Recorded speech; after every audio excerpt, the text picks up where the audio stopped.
જાય છે, આનંદ વધી જાય છે. ખરેખર આવા પ્રસંગે હું અહીંયા આવી શક્યો તેનો મને ખૂબ ખૂબ આનંદ છે. ભાઈ અશોકભાઈ, પૂજ્ય સ્વર્ગવાસી દયાળદાદા, સૌની ફરીથી હું વંદના કરું છું. દયાળભાઈના પરિચય આપવાની એક વાત આવે છે ત્યારે મને ગુજરાત સમાચારમાં એક કોલમ આવે છે, આકાશની ઓળખ. ઘણાની ઓળખ તો તરત આપી શકાય કે આ મૂળિયા છે, આ થળિયું છે, આ પાંદડા છે, આ ડાળા છે, પણ આકાશની ઓળખ આપવી કેટલી કઠણ છે. અને એ પાત્રોને પરિચય આપે છે. મહાભારતના પાત્રો હોય, રામાયણના પાત્રો હોય કે પછી બીજા કૃષ્ણ ભક્તિના પાત્રો હોય, પણ એવી ઓળખ આપે છે કે આપણે તો ખુશ થઈ જઈએ. ઘણું વાંચ્યું હોય, ઘણું વિચાર્યું હોય તો આપણે તે કે આ માણસ કેવા ગુણોને લાવે છે ઉપર. એમ દયાળ દાદાને જ્યારે પસંદ આમના ગુણોનું વર્ણન કરવું હોય ત્યારે મને આકાશની ઓળખ આપવા જેવું. કેટલી બધી એમની ઓળખ છે. સૂર્ય છે, ચંદ્ર છે, ગ્રહો છે, તારાઓ છે, નિહારિકાઓ છે, અરે શું શું નથી. આપણે બધા પણ એમાં આવીએ છીએ. દયાળ દાદાની મારી દૃષ્ટિએ એવી વિશાળ ઓળખ છે, અથવા તો એને ઓળખી કાઢવા ખૂબ કઠણ છે. તેવી સ્થિતિમાં હું એમની સાથે ઘણા વર્ષ, લગભગ 40 વર્ષ એમની સાથે રહ્યો. એમની છાયામાં મોટો થયો, વિકસ્યો, અને એમનો ખૂબ લાભ મને મળ્યો છે. દયાળભાઈ વિશે લખવાનું હોય ત્યારે પણ મેં એમ કહ્યું એ તો એક કર્મયોગી માણસ હતા. અને ખરેખર એવો કર્મયોગ એમણે સાધ્યો કે એક સાધે સબ સાધે સબ જાય, રે મન સીંચે મુલકો ફૂલઈ ફલી હવે. એમને કર્મયોગ સાધ્યો. એની સાથોસાથ ગાંધીના જે 11 વ્રતો છે તે પણ સહજ સિદ્ધ થઈ ગયા. કર્મયોગની વાત જ્યારે કરું છું ત્યારે હું એમની સાથે, એમની છાયામાં મેં ખેતીનું જ કામ, એ લોકશાળા પૂરતું મર્યાદિત હતું. એમની પાસે સંસ્થાની બધી ખેતી હતી, પણ એ બધી જવાબદારી સંભાળતા એમણે કેવું કર્યું છે, કેવું કામ કર્યું છે તેને યાદ કરું છું તો આજે પણ મારું મસ્તક એ નમી પડે. કેવા માણસ! કોઈ પણ વખતે એ હિંમત ન હારે. ગમે તેવું કઠણ કામ હોય તો એમાં બરાબર એ ખૂંપી જાય અને એ કામ પાર પાડીને જ બહાર નીકળે. હમણાં લાલજીભાઈ પણ કહ્યું, બીજા મિત્રો પણ કહે છે હજી, કે સંસ્થાએ જ્યારે જમીન લીધી ત્યારે તો એ જંગલ વિસ્તાર જેવી, વન વિસ્તાર જેવી, બિલકુલ વગડાઓ એવી જમીન હતી. પણ દયાળભાઈને કામ સોંપ્યું, એ એવા ખૂબી ગયા કે અમે એક પ્રદર્શન પછી કરેલું. રાષ્ટ્રપતિ આવતા હતા ત્યારે બંજર સે બાડી, વાંજણી જમીનમાંથી, રેગિસ્તાનમાંથી કેવી વાડી સર્જાવી. અને એવા સરસ એ પ્રદર્શનના ક્યાંક હશે આંકડાઓ, ચાર્ટ હશે, તમે આજે જુઓ તો પણ તમને આશ્ચર્ય થઈ જાય. પણ એ આશ્ચર્ય કરાવનાર એના પાયામાં હતા દયાળભાઈ. સાવ વાંજણી જમીન, હજી પણ તમે જોઈ શકો એમ છો. 2 મણ બાજરી થતી હોય તેમાં માણસ ખૂંપી ગયો, ઓગળી ગયો. રાત દિવસ જીવાવીને એમણે મહેનત કરી, એમાંથી એમણે 40 મણ બાજરી પેદા કરી.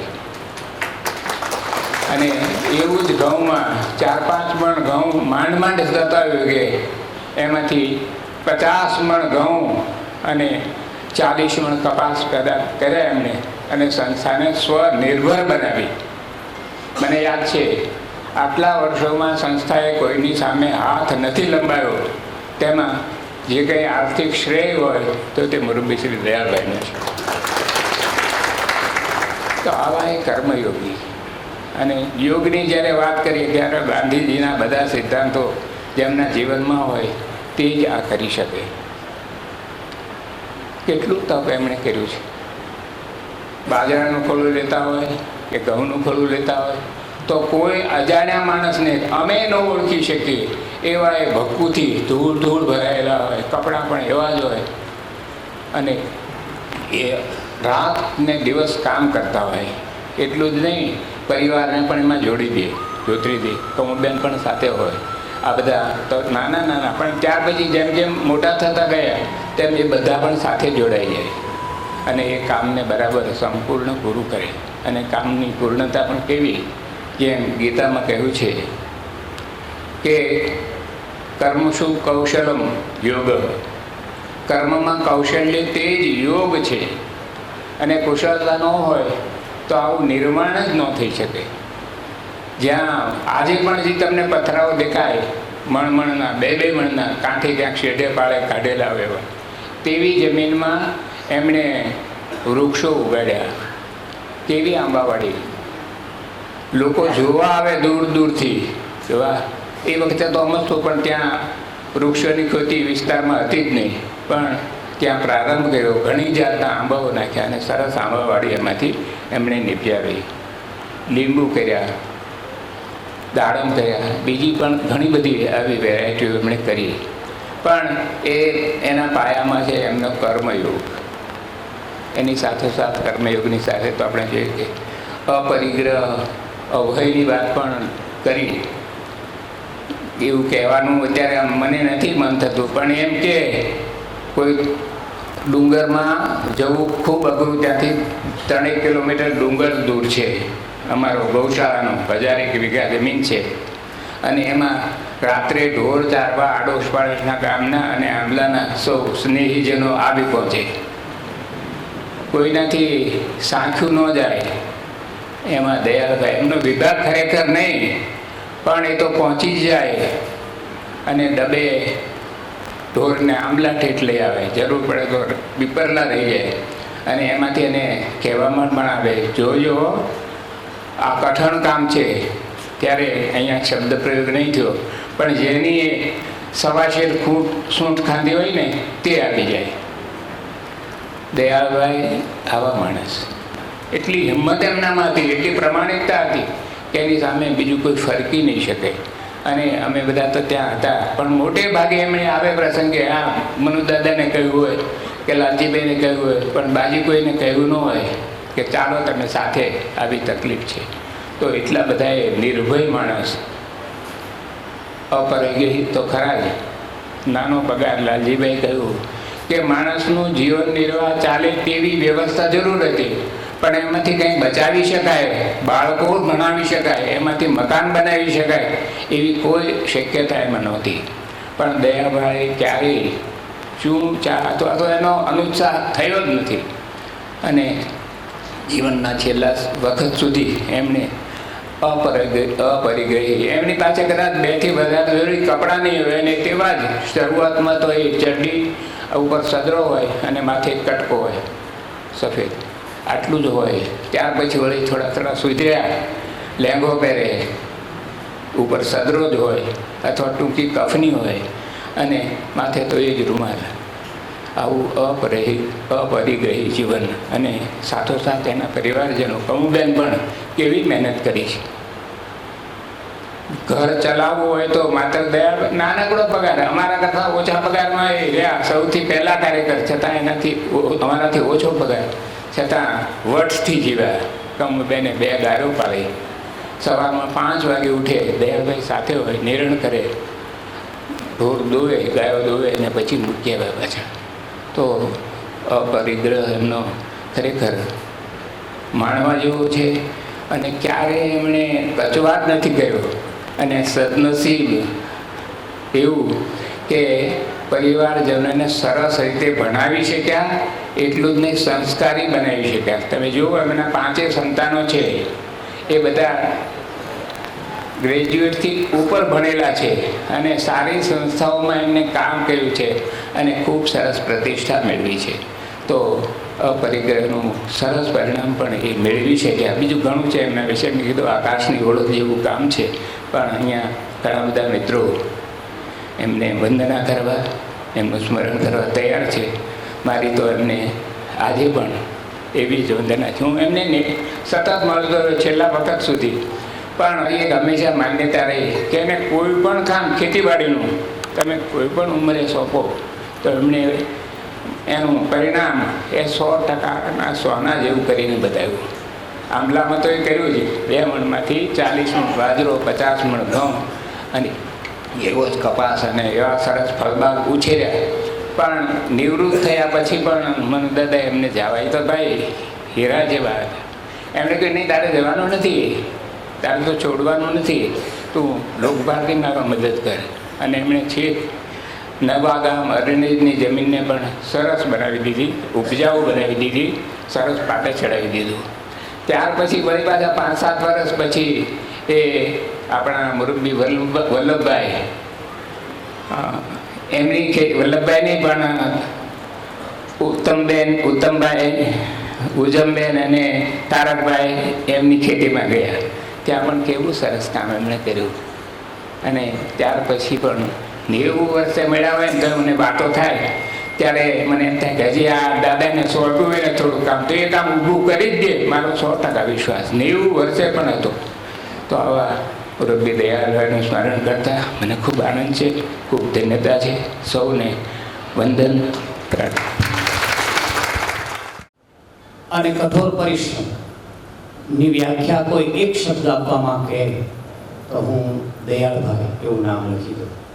આવો એમને પરિચય આપણને આપ્યો છું. ત્યાર પછી આપણે વચ્ચે ઉપસ્થિત રહી શક્યા નથી, પરંતુ એમનો શુભેચ્છા સંદેશ આપણને પહોંચાડ્યો છે. આદરણીય શ્રી ભરતભાઈ નાનાભાઈ ભટ્ટનો સંદેશ રેકોર્ડિંગ આપણે સાંભળવા જઈ રહ્યા છીએ. આદરણીય શ્રી ભરતભાઈ નાનાભાઈ ભટ્ટ શુભેચ્છા સંદેશ આપણને મોકલ્યો છે. પુસ્તકના વિમોચન પ્રસંગે હું ભરતના ભટ્ટ મારો સંદેશો પાઠવીને મારી પરોક્ષ હાજરી પુરાવું છું. સૌપ્રથમ મુરબ્બી કમુ ભાભીને મારા વંદન. દયાળભાઈ ભાભીના વિશાળ અને સંબંધ પ્રેમી પરિવારને અમારા ધન્યવાદ અને નમસ્કાર. બહોળી સંખ્યામાં અત્રે ઉપસ્થિત લોક દક્ષિણામૂર્તિના પરિવારજનોને નમસ્કાર અને જય શ્રી કૃષ્ણ. અન્ય ઉપસ્થિત સૌને પણ નમસ્કાર. ભાઈ અશોક વગેરેનું આગ્રહભર્યું નિમંત્રણ હોવા છતાં અને અમારા તીવ્ર ઈચ્છા અને પ્રયત્નો છતાં હું તમારી વચ્ચે નથી આવી શક્યો તે બદલ દિલગીર છું. દયાળભાઈનો પરિવાર અને તમે સૌ મને માફ કરશો. બંને પક્ષની તીવ્ર ઈચ્છા અને ઘણા પ્રયાસો છતાં મળવાનું ન બને તેને હું હરી ઈચ્છા ગણીને માથે ચડાવું છું અને તેમાં આપણી કેળવણી થાય છે તેમ માનું છું. આ વિશાળ મેળાવડો સ્વ દયાળભાઈની સંબંધ સુવાસને અને તેમની સંસ્થા નિષ્ઠાને ઉચિત અંજલિ છે. આજે ગ્રામ દક્ષિણામૂર્તિના આરંભના વર્ષો નજર સમક્ષ ખડા થાય છે. 60 વર્ષ વટાવી ગયેલા નાનાભાઈ સૌના પિતા તુલ્ય અને મનુભાઈ પંચોળી સહિત નાના નવા સૌ કાર્યકરો તેમના પુત્ર સમાન. આથી આ કાર્યકરો પરણીને આવે એટલે તેઓના પત્ની અમારા ભાભી થાય. મારી 2 મોટી બહેનો મનુભાઈ દવેના પત્ની પુષ્પાબેનને, વલ્લભભાઈ પટેલના પત્ની ઉજમબેનને અને દયાળભાઈના પત્ની કમુબેનને ભાભી કહે અને મારે તેમને અનુસરવાનું. આમ અમારું મોં ભાભી કહેતા થાકે નહીં અને પ્રતિભાવમાં મળેલા ભાગને સ્વાહા કરવામાં વાર લાગે નહીં. દિયર ભોજાઈનો એ પવિત્ર અને મઠભર નાતો આજે પણ ક્યારેક ડોકિયા કરી લે છે. લોક દક્ષિણામૂર્તિને આરંભથી જ એક એવો કાર્યકર વર્ગ મળતો રહ્યો હતો જેઓમાં કૌશલ, નિષ્ઠા અને કર્મઠતાનો સુબક સમન્વય હતો. દયાળભાઈ આવા કાર્યકરોમાં અગ્રણી હતા. તેમણે ગ્રાદમો સંસ્થાના ખેતી બાગાયત એવી રીતે સંભાળ્યા સાચવ્યા કે જાણે તે તેમના પોતાના ખેતી બાગાયત ન હોય. તેમની નજર સામે કાયમ સંસ્થાનું કામ અને સંસ્થાનું કલ્યાણ જ રહેતું. દયાળભાઈ સાથેના મારા લોકશાળા કાળના 2-3 સંભાળના આજે પણ જીવંત છે. તેમાં અત્યારે આપણે સમય નહીં આપીએ. હા, તે પ્રસંગોમાં આપણી પરંપરા અને લાક્ષણિકતા મુજબ તેમની વિદ્યાર્થી વત્સલતા પ્રગટ થતી એટલું જરૂર નોંધવું જોઈએ. દયાળભાઈનો સંસ્થા સાથેનો યોગ એટલે કે સંબંધ વિરલ કહેવાય. તેમના એ સંબંધને હું 3 ચરણમાં વહેંચું છું. એક, ગ્રાદમોમાં પહેલા તેઓ ભણ્યા અને પછી ત્યાં જ કાર્યકર બન્યા, એ પ્રથમ ચરણ. 2, તેમના 5 સંતાનો એક યા બીજા સ્વરૂપે લોકભારતી સાથે જોડાયા અને તેમણે પ્રથમ સંબંધને દ્રઢ કર્યો, તે બીજું ચરણ. 3, તેમના સર્વ સંતાનોએ ગ્રાદમો અને લોભા સાથેનો સંબંધ વિકસાવવા કર્યો, તે ત્રીજું ચરણ. તેઓએ પોતાના તો ખરા જ, તે બંને સંસ્થાના સંબંધોને એવા ગૂંથ્યા કે જેને પ્રતાપે તે બંને સંસ્થાના અગણિત પરિવારો આજે એકરૂપ બનીને અહીં ઉપસ્થિત છે. આમ લગભગ 80 વર્ષે પણ દયાળભાઈ જાણે આપણી વચ્ચે જીવંત છે. આ અવસરે સ્વપૂજ્ય નાના દાદાના અને અજવાળીબાના આશીર્વાદ અને રાજીપો આપણી સાથે છે. મુખ્ય વક્તા સ્વામીજીને અમારા સૌના સાષ્ટાંગ દંડવત પ્રણામ. ભાઈ અશોક વગેરેને પુનઃ ધન્યવાદ. અંતમાં અમારા બંને વતી અને અમારી 3 પુત્રીઓ વતી અહીં ઉપસ્થિત સૌને નમસ્કાર અને વંદન. પ્રસંગની સંપૂર્ણ સફળતા માટે શુભકામના. સૌનો આભાર. આગળિયા શ્રી રમેશભાઈ વાઘાણી, શ્રી મનજીભાઈ વાઘાણી, ડૉક્ટર રમેશભાઈ પટેલ, શ્રી આનંદભાઈ વડોદરા, શ્રી વીરજીભાઈ જસાણી, બંને ભાઈબાઓ, ઉજુંબા લક્ષ્મણભાઈ, ઉજુંબા વલ્લભભાઈ, નાગજીભાઈ બલર, ચતુરભાઈ હિરાણી, ડૉક્ટર રઘુવીરસિંહજી ચુડાસમા ભાવનગરથી જેઓ આવ્યા છે, આ તમામ વ્યક્તિઓની વિશેષ નોંધ લઈએ છીએ અને આભાર વ્યક્ત કરીએ છીએ. જીવરાજભાઈ ખૂંટ, શ્રી અરવિંદભાઈ લખાણી, શ્રી મનહરભાઈ લખાણી, શ્રી તળસીભાઈ શેખલિયા, પ્રેમજીભાઈ ડાંગસિયા, શ્રી વિઠ્ઠલભાઈ ડુંગરાણી, શ્રી સૌજીભાઈ પાઘડાળ, શ્રી નરસિંહભાઈ ગુજરાતી, શ્રી મનસુખભાઈ નારિયા, શ્રી વલ્લભભાઈ બલર, શ્રી પ્રકાશભાઈ પ્રિન્સિપાલ, શ્રી પર્વતભાઈ કુંજડિયા પ્રિન્સિપાલ શ્રી રાજેશભાઈ નાકરાણી, શ્રી મનજીભાઈ લખાણી, આ દરેક વ્યક્તિઓની વિશેષ નોંધ લઈએ છીએ અને આપ સૌનો અમે આભાર વ્યક્ત કરીએ છીએ. અહીં નહીં આવી શકનાર મહેમાનશ્રીઓ એ અહીંયા આપણને આ કાર્યક્રમ અંગે શુભકામનાઓ પાઠવી છે, જે હું અહીંયા રજૂ કરી રહ્યો છું. રતુભાઈ ભગોરા અને મહેશભાઈ ખોખર 1966-67ની સાલના ભૂતપૂર્વ વિદ્યાર્થીઓ શુભકામનાઓ પાઠવી રહ્યા છે. સ્નેહી અશોકભાઈ, મિસ વોઇસ કોલ જોયો, અશુભ પ્રસંગમાં બેસેલ હોય, વાત થાય એમ ન હતી, પરિવારમાં મરણ થયેલ છે.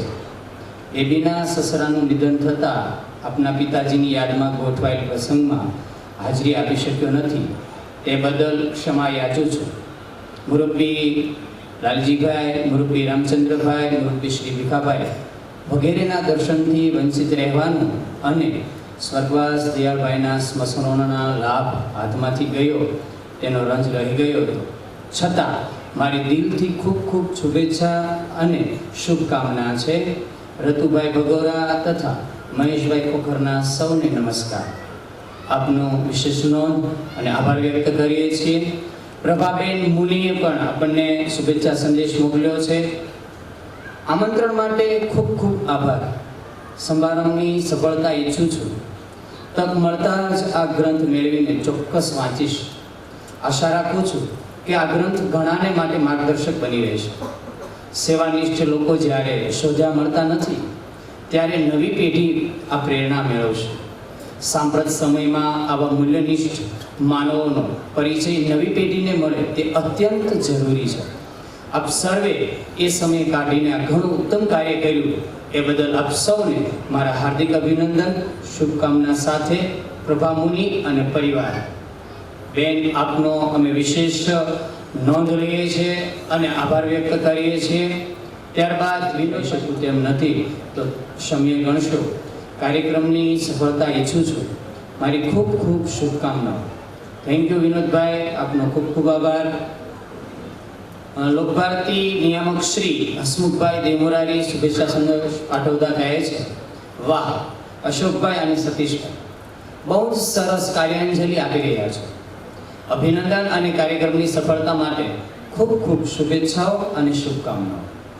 મુરબ્બી શ્રી રામચંદ્રભાઈ પંચોળી લોકભારતીના પ્રતિનિધિ તરીકે ઉપસ્થિત રહેવાના જ છે.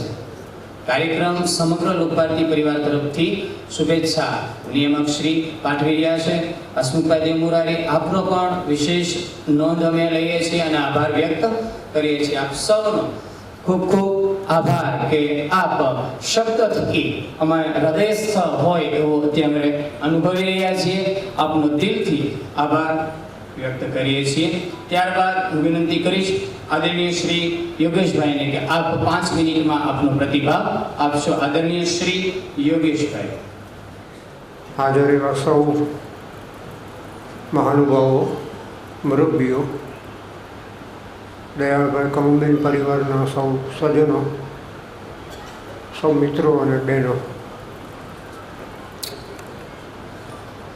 આપણા ગુજરાતના લબ્ધ પ્રતિષ્ઠ ગાંધી યુગના ઉત્તમ કવિ વિવેચક, વિદ્વાન અધ્યાપક, સુખ્યાત કવિવર ઉમાશંકર જોશીએ એકવાર બળવંતરાય ઠાકોર, પંડિત યુગના મોટા વિદ્વાન, એમનું એક સરસ અવતરણ એમના લેખમાં ટાંક્યું હતું કે જે સમાજ પોતાના વિશિષ્ટ વ્યક્તિત્વોની વેળાસર અને યોગ્ય કદર કિંમત કરી શકતો નથી, એ સમાજ જતે દિવસે વહેલો કે મોડો એવા વ્યક્તિત્વોને પેદા કરવાની ક્ષમતા ગુમાવી બેસે છે.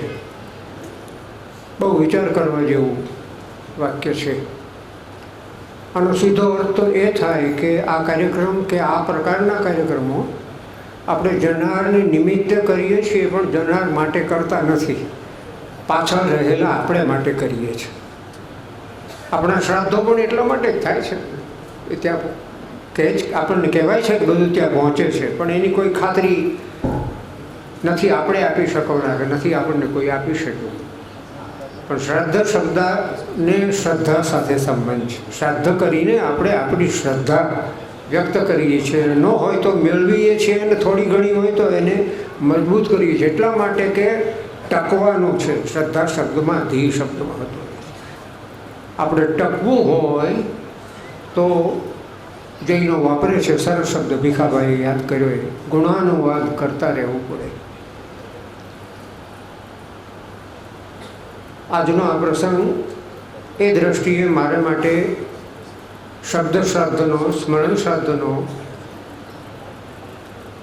માત્ર એક વ્યક્તિનો નહીં, માત્ર એક કુટુંબનો નહીં, માત્ર એક સંસ્થાનો નહીં, પણ સમગ્ર સમાજનો પ્રસંગ છે. એક અર્થમાં કહીએ તો આ શિક્ષણ સમાજનો પ્રસંગ છે. કારણ કે દયાળભાઈનું ઘડતર જે શિક્ષણ સંસ્થામાં થયું છે, એ શિક્ષણ સંસ્થા અને એની પાછળ રહેલો આખો પ્રવાહ, એની પાછળ રહેલું દર્શન, એનું એ સંસ્થાનું સ્વરૂપ, કાર્ય સ્વરૂપ, એની કાર્યશૈલી, એની એક કાર્યકારણ પ્રભાવ પરિણામની એક બહુ મોટી સાંકળ છે. ગુજરાતમાં ચીલાચાલુ પશ્ચિમી શિક્ષણ, અલબત્ત એને માટે અંગ્રેજોનો આપણે આભાર જ માનવાનો છે કે એણે જ આપણને જગાડ્યા. જો અંગ્રેજોએ એમનું શિક્ષણ આપણને ન આપ્યું હોત તો આપણે સ્વરાજ માગવાની લાયકાતે ગુમાવી બેઠા હોત. એમણે આપણને ભણાવ્યા અને આપણને જગાડ્યા, એટલે આપણે જાગ્યા અને સ્વરાજ માગ્યું. એ માટે તો એમનો આભાર માનવો આપણે. પણ પછી કંઈક ખૂટતું હતું, કંઈક રહી જતું હતું અને કંઈક ખોટું થતું હતું. એની પુરવણી કરવા અંગ્રેજોએ શરૂ કરેલી શિક્ષણ પ્રથાથી જુદા એવા શિક્ષણ પ્રવાહો દેશમાં અને ગુજરાતમાં ઘણા બધા શરૂ થયા છે. એક બાજુથી રવિન્દ્રનાથ શાંતિનિકેતનનો પ્રવાહ વહેતો કરે છે, આર્ય ગુરુકુલનો પ્રવાહ શરૂ થાય છે. દેશમાં તમે તપાસ કરવા જાઓ તો ઘણા બધા પ્રવાહો, આપણા ગુજરાતમાં પણ એ થયું છે. એમ એક લોક દક્ષિણામૂર્તિ તરીકે જે ઓળખાય છે, મૂળે તો એ દક્ષિણામૂર્તિ સંસ્થા ગણાતી, એ નાનાભાઈએ 1910માં ગાંધીજીને હજુ આવવાને વાર છે. મોહનદાસ કરમચંદ ગાંધીને દક્ષિણ આફ્રિકામાં સફળ સત્યાગ્રહ કરીને ભારતમાં જાણીતા થવાને હજુ વાર છે, 5 વર્ષથી. અને નાના ભાઈએ કોલેજનું પ્રોફેસર પદ ને આચાર્ય પદ જતું કરીને નાના બાળકો માટે છાત્રાલય શરૂ કર્યું છે. એમને થયું કે આ રસ્તો ખોટો છે. પછી એમાં ગાંધીજીની નઈ તાલીમનો પ્રવાહ ઉમેરાયો અને દક્ષિણામૂર્તિ જ્યાં આવીને વિકસીને ઊભી હતી એમાં કશું ખૂટતું હતું. જે લોકાભિમુખતા, જે ગ્રામાભિમુખતા, જે દયાળાભિમુખતા, જો આપણે એવો શબ્દો વાપરીએ તો તેની કલમ થઈ. અને દક્ષિણામૂર્તિની વિશેષતા એ હતી કે એમાં ભારતીયતા અને પશ્ચિમના જ્ઞાન વિજ્ઞાન એ બંને પ્રવાહોનો ભારે સુભગ સમન્વય થયો હતો. બાળકને પોતાનું વ્યક્તિત્વ છે, એને સ્વતંત્ર ઈચ્છાઓ છે, એને ગમા અણગમા છે, એને પોતાનું માન સન્માન છે, એની પર હાથ તો ઉપાડાય જ નહીં, એનું અપમાન તો કરાય જ નહીં. એને જ્યારે જે રુચિ હોય તેવું એના ગજા મુજબનું એને શીખવાય. ગીજુભાઈ તો કહેશે કે બાળક મારે માટે પરમાત્મા છે. ક્યાં આપણી ધૂળીની શાળો, સજા કરનારી શિયાળો, સોટી વાગે ચમચમની વિદ્યા આવે, ઘમઘમ બોલનારી પ્રથા, અને ક્યાં આ નવો વિચાર. પણ દક્ષિણામૂર્તિએ 20 વર્ષમાં 200 વર્ષનું કામ કરી બતાવ્યું. પણ પછી 1920માં ગાંધીજી પૂરા પ્રગટ થાય છે અને નઈ તાલીમનું એક નવું જ દર્શન આપે છે કે આ દેશ માટેનું શિક્ષણ ક્યાં. અંગ્રેજોનો આભાર તો આપણે માની લીધો અને કાયમ માનશું. ઘણું બધું એમણે આપણને નવું શીખ્યું ને આપણને માણસ બનાવ્યા. તમે કોણ છો એનું ભાન કરાવ્યું. આપણી પાસે આ વેદ ઉપનિષદો છે એનું ભાન આપણને નહોતું. અંગ્રેજ વિદ્વાનોએ આપણને શીખ્યું, જણાવ્યું કે એટલે તમારી પાસે સોનાની લગડીઓ પડી છે, વાંચો તો ખરા. આપણે બધું ભૂલી ગયા હતા, અંધારી યુગમાં ડૂબી ગયા હતા. તો એ બધું ખરું.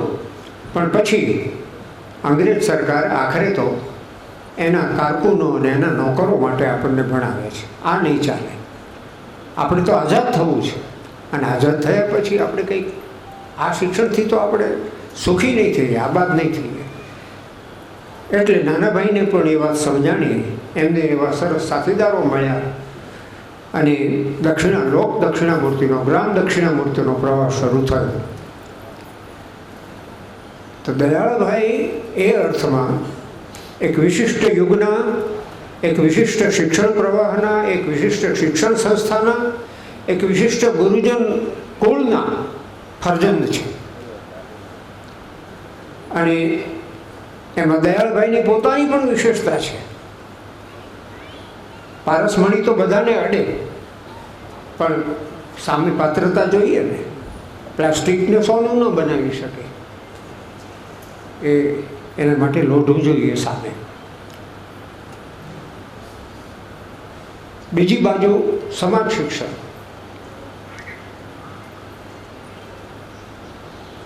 એમના માતા પિતાએ એમને જ્યારે ભણવા મોકલ્યા ત્યારે એમને કંઈ કલ્પના નહીં હોય એક દિવસ અમારો દીકરો આવો નીવડી આવશે અને એના ગયા પછી એના ગુણાનુવાદની આવી સરસ સભા થશે. એક આશાથી મોકલ્યો હશે. દયાળભાઈને ખુદને પણ કલ્પના નહીં હોય મારું શું થશે. ચાલો મા બાપે મોકલે છે, જોઈએ. એમને ભણાવનારને પણ કલ્પના નહીં હોય દયાળાઓ નીવડી આવશે. પણ થયું, જે થવાનું હતું તે થયું. બીજા બધા શિક્ષણ પ્રવાહોની સરખામણીમાં લોક દક્ષિણામૂર્તિના શિક્ષણ પ્રવાહની થોડીક બહુ આગવી વિશેષતાઓ છે, જેનો સબૂત અહીંયા આ હાજરીમાં પણ દેખાય છે.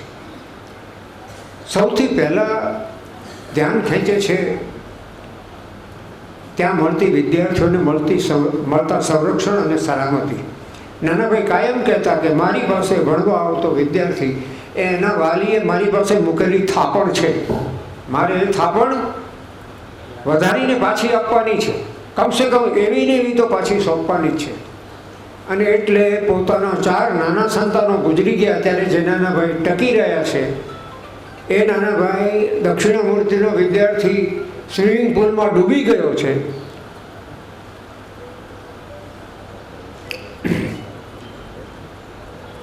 એ સમાચાર સાંભળે છે ત્યારે બેભાન થઈ જાય છે. 4 સંતાનોને ગુમાવનાર પિતા બેભાન નથી થયો, પણ એક વિદ્યાર્થી ડૂબી ગયો છે એ સમાચાર સાંભળીને તરત બેભાન થઈ જાય છે. આ સમજવા જેવું છે. આ ચમત્કાર ક્યાં થયો છે. એટલે છોકરાઓ લોક દક્ષિણામૂર્તિની સંસ્થામાં ભણવા આવીને ક્યારેક પૂછતા, ત્યાં તો બધું ભાગનું કામ કરવાનું હોય, બધા ભેદભાવ બોલીને કે ભાઈ ગુરુજનો અમને કહો ને અહીંયા ફરજિયાત શું છે. ત્યારે એમને કહેવામાં આવતું કે 2 જ વાત ફરજિયાત છે. જો ફરજિયાત શબ્દ જ વાપરતા હો ને એનો જ જવાબ જોતો હોય, 1-2 ટાઈમ ભોજન, 2 ટાઈમ નાસ્તો કરવાનો ફરજિયાત છે, અને સાંજે ઓલવેલની હાજરી પૂરાય છે એમાં તમારે હાજર રહેવાનું ફરજિયાત છે. હું સંરક્ષણ સલામતીની વાત એટલા માટે કરું છું. પણ બીજું બધું છે એ નકામું, અમથું નથી. અમે જરા અક્કલવાળા માણસો છીએ. એ બધું કામનું છે, કેટલું બહુ કામનું છે, ઉપયોગી છે, કેટલું બહુ ઉપયોગી છે, કેટલું જરૂરી છે, કેટલું બહુ જરૂરી છે, કેટલું મહત્વનું છે, કેટલું બહુ મહત્વનું, કેટલું અનિવાર્ય છે, કેટલું તો બહુ અનિવાર્ય છે. એટલે આપણે તો બધું જ કરવાનું છે. પણ એ તમે નહીં કરો તો અમે તમને ઘરે નહીં મોકલી દઈએ. પણ તમે 4 ટાઈમ જમશો નહીં, સાંજની હાજરીમાં હાજર નહીં રહો તો તમારા વાલીને બોલાવીને તમને ઘરે મોકલી દેશું. અહીંથી વાતની શરૂઆત થતી. એટલે છોકરાને ઘરનો વિકલ્પ મળી જતો. ભાવનગરની દક્ષિણામૂર્તિમાંથી જન્મેલી એક નિશાળનું નામ જ ઘરશાળા છે. શાળાની યારે ઘર શબ્દ જોડી દીધો, હોમ સ્કૂલ. હોમ ને સ્કૂલ અલગ કેવી રીતે હોઈ શકે? હોમ સ્કૂલ, ઘરશાળા. એટલે નક્કી ન કરી શકો કે ઘર છે કે શાળા. એટલે વેકેશનમાં પાણીની તંગીને કારણે છોકરાઓને બોલાવવાનું મોડું થાય તો છોકરાઓ ઘરેથી અકળાતા, ટપાલ લખતા, ક્યારે બોલાવો છો? વેકેશન ભોગવીને થાકી ગયા અમે. અને ગાંધીએ એક ભૂમિકા તૈયાર થઈ ગયા પછી આવીને આપણા આખા સમાજ શિક્ષણનું જે કામ કર્યું છે એ યુગમાં આખા દેશમાં કોઈ માસ્તર હોય તો એક જ છે, મોહનદાસ કરમચંદ ગાંધી. એને ઘણા સાથીઓ મળ્યા, એ બધાને પણ માસ્તર કહેવાય તો વાંધો નથી, પણ હેડ માસ્તર તો એક જ છે, મોહનદાસ કરમચંદ ગાંધી. એની હાકલથી દેશ આખો આળસ મરીને જે રીતે બેઠો થયો, પરિવર્તન કરવા લાગ્યો, તેની અસર લોક દક્ષિણામૂર્તિ ઉપર, એમના ગુરુજનો ઉપર, એના અભ્યાસક્રમ ઉપર, એના તાલીમ કાર્યક્રમો ઉપર એ દયાળભાઈ સુધી પહોંચી છે. એટલે દયાળભાઈના જીવનમાં 5 તલાવડાના છે એમ ઉલ્લેખ થયો ને, એના જીવનમાં પણ 5 બહુ નિર્મળ ને મીઠા જળના તલાવડા દેખાય છે મને. એક એ માણસની મૂલ્યનિષ્ઠા, અનેક પ્રકારની. આ ચોપડી વાંચશો એટલે એની મૂલ્યનિષ્ઠા ક્યાં ક્યાં પ્રગટ થતી હતી તમને દેખાશે. એની મહેનત વૃત્તિ, થાય એટલું કરી છોટું, જીવ રેડીને કરી છોટું. અને પોતે એવા હોય એટલે બીજા પાસેથી પણ એ જ અપેક્ષા રાખે. ત્રીજું એમનું મમત્વ સંસ્થા માટેનું, મમત્વ મૂલ્યો માટેનું, મમત્વ કૃષિ કાર્ય માટેનું, ધરતી માટેનું. એ ધરતી એમની કસોટી કરે, પાછા પાડે, હરાવે, જીતાડે, પણ નહીં હું પાથોડા લઈશ, પણ આ ધરતીને પ્રકૃતિ સાથે કરીશ. એનું મહત્વ છે એને. એટલે જે દયાળભાઈ, ખબર નથી વિશાખાના લગ્ન વખતે પોક મૂકીને રોયા હતા કે નહીં, આંખ તો ભીની થઈ જશે, અંદરથી તો મીણ જેવા હતા. પણ અરુણાબેને નોંધ્યું છે પુસ્તકમાં કે વાવાઝોડું આવ્યું ને ખેતી પાક નષ્ટ થઈ ગયો ત્યારે ધ્રુજકે રોયા છે. વિશાખા વખતે નહીં રોયા હોય એટલું ઊભો પાક વાવાઝોડાએ નષ્ટ કરી દીધો, સંસ્થાને કેટલું નુકસાન ગયું એ જોઈને ધ્રુજકે રડ્યા છે. નાના અશોકને ગૌશાળાના નરોત્તમભાઈએ, નાનો અશોક નરોત્તમભાઈનો અતિશય વાલો, નરોત્તમભાઈ દયાળભાઈના કુટુંબના સભ્ય જેવો માણસ. એ કદાચ કમુબેનને દયાળભાઈ પાસે નહીં રહ્યો ને રહ્યો હોય એટલું, બાળક અશોકની વાત કરું છું, એ નરોત્તમભાઈ પાસે રહેતો. આજે એને મોટાભાઈ જ કહીને યાદ કરે છે. એ છાપરે ચડ્યો, નાનું બાળક કુતૂહલથી. નરોત્તમભાઈ છાપરા પાસે બેસીને ગાય દોતા હતા. ગાય પેલા નળિયા ખખડ્યા અને ભડકી, ત્યાં કોઈને જાણે જોયું ન એટલે ગાય દૂધ ચોરી ગઈ. નરોત્તમભાઈને ખબર પડી કોણ છે, જોયું તો અશોક. દાવણું છોડીને વાંસામાં 2 ફટકારી દીધી. જે અશોક જીવ જેવો વાલો, આ તમે જુઓ કાર્યકર્તાઓની શું કેટેગરી છે બધાની.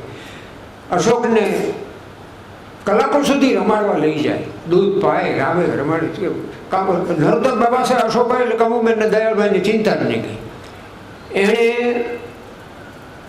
સંસ્થાનું 3-4 શેર દૂધ ચોરી ગઈ ગાયને, એમાં અશોક નિમિત્ત બન્યો એટલે ગુસ્સામાં કદાચ નાનાભાઈ મનુભાઈને ખબર પડી હોય તો ઠપકો મળ્યો હતો ને, કદાચ મળ્યો હશે મને ખબર નથી, પણ એણે તો સંસ્થાનું નુકસાન એનીથી સહન નહોતું.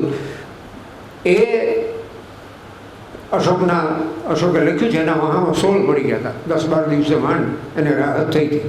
પણ એને માટે દયાળભાઈએ ઝઘડો નથી કર્યો નરોત્તમભાઈ સાથે કે મારા દીકરાને ત્યાં આમ માર્યું, આટલું બધું મરાય નાના બાળકને, ભૂલ થઈ ગઈ એની, ગાય દૂધ ચોરી ગયું પણ આમ મરાય, એની યાર ઝઘડો નથી કર્યો. પણ એ નરોત્તમભાઈના ગૌશાળા વિભાગની ગાય દયાળભાઈના ખેતી વિભાગમાં આવીને પાકનું નુકસાન કરવા માંડી ત્યારે 2 વાર નરોત્તમભાઈનું ધ્યાન ખેંચ્યું, અને પછી 3જી વાર ઊંચા અવાજે આંખ પોળી કરીને કહી દીધું, નરોત્તમ હવે જો તારી ગાય ગૌશાળા વિભાગની મારી ખેતીમાં ભેલાણ કરશે તો એને ડબ્બા પૂરી દઈશ અને તું દંડ ભરીને એને છોડાવે. સંસ્થાનું કેટલું દાજે છે આ માણસો.